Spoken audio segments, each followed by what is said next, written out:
तो जिस स्टॉक पर आज मेरी नजर है वो है पावर मेक प्रोजेक्ट्स। यहां पर आपको खरीदारी की राय दी जा रही है 600 रुपए के टारगेट के साथ। और देखिए इंफ्रास्ट्रक्चर का बोलबाला है इस समय, और इंफ्रास्ट्रक्चर सेक्टर से हम एक के बाद एक आपको कई सारे स्टॉक्स बता चुके हैं। ये जो कंपनी है ये पावर इंफ्रा में खास तौर पे काम करती है। डायरेक्टर साहब अगर आपके पास ग्राफिक्स हो तो लेकर आइए। जी हाँ, और कृपया हॉटबोर्ड भी दिखाइएगा ताकि समझ में आए कि इस वक्त क्या लेवल चल रहा है और किस तरह का मूव देखने को मिल रहा है। ये वो स्टॉक जहां पर आपको खरीदारी की राय दी जा रही है 600 रुपए के इमीडिएट टारगेट में आपको बता रहा हूं।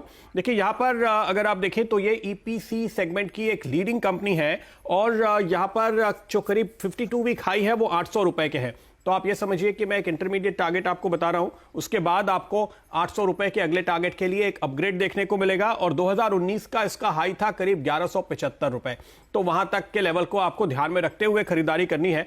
यानी ये स्टॉक अगर आप 1175 के इसके 2019 के हाई के सामने देखें तो अभी मुश्किल से 1/3 या कहिए 40% के लेवल पर है, यानी वहां से करीब 60% नीचे आज भी ट्रेड कर रहा है। तो इसलिए यहां पर रिस्क रिवॉर्ड रेशियो मुझे काफी बेहतरीन नजर आता है।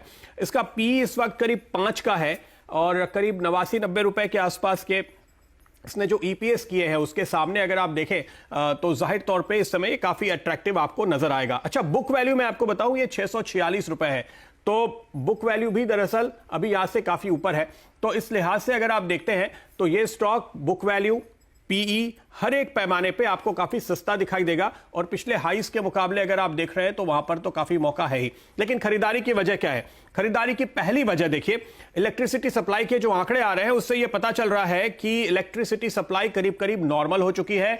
यानी अगर आप आंकड़े देखें तो जुलाई में करीब 2% ही पावर जनरेशन पिछले साल के मुकाबले कम था, जबकि जून में पिछले साल के मुकाबले 10% कम था। तो जाहिर है कि कामकाज धीरे धीरे ट्रैक पे लौट रहा है, दुकानें खुल गई हैं, फैक्ट्रियों में कैपेसिटी पे काम हो रहा है, मॉल्स खुल चुके हैं और इस होटल खुल चुके हैं। तो इसकी वजह से बिजली की सप्लाई अपने ट्रैक पर आ गई है, इसलिए इस सेक्टर में आप बॉटमिंग आउट होते हुए देख रहे हैं।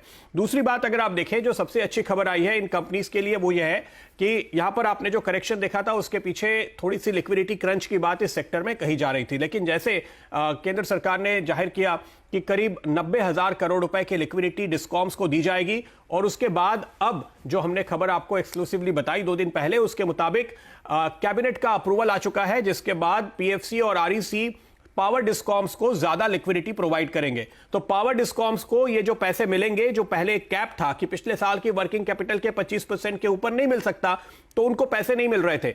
अब जब पीएफसी और आरईसी को ये पैसे मिलेंगे तो ये पैसे जाहिर है कि इन कंपनीज के हाथ में आते हुए नजर आएंगे जिनका बकाया है, जो जनरेशन कंपनीज का बकाया है उनके हाथ में आते हुए नजर आएंगे। ये कंपनी एनटीपीसी के लिए काम करती है, ये भेल के लिए काम करती है, दूसरे तमाम जनरेशन कंपनीज और डिस्ट्रीब्यूशन कंपनीज के लिए काम करती है। तो उन सबको ये पैसे मिलने शुरू होंगे, तो लिक्विडिटी के लिहाज से ये बड़ा पॉजिटिव है। अगर इस कंपनी के फंडामेंटल्स पे नजर डालें, देखिए इसने अपना प्रॉफिट करीब पिछले 3 साल में डबल किया है।